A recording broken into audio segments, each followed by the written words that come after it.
बहुत समय पहले की बात है। एक राज्य में एक राजा राज करता था जिसका नाम था राजा वीरेंद्र। वो बहुत ही पराक्रमी, धनी और बुद्धिमान था, लेकिन उसमें एक कमी थी, धैर्य की कमी। वो हर काम जल्दी चाहता था और जब चीजें उसकी इच्छा के अनुसार नहीं होती तो वो क्रोधित हो जाता था। एक दिन राजा ने अपने दरबारियों से कहा, मुझे कोई ऐसी चीज लाकर दो जो दुख में मुझे सांत्वना दे और सुख में मुझे संयम दे। सारे मंत्री चकित रह गए, क्योंकि यह कोई आसान काम नहीं था।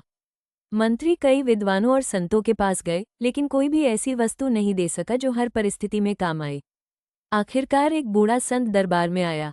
उसने एक छोटी सी अंगूठी राजा को दी और कहा, हे राजन, इस अंगूठी पर कुछ लिखा है। राजा ने अंगूठी को देखा था। ये भी बीत जाएगा, उस पर लिखा। राजा को पहले तो ये बात साधारण लगी, पर समय के साथ उसने इसका गूढ़ अर्थ समझा।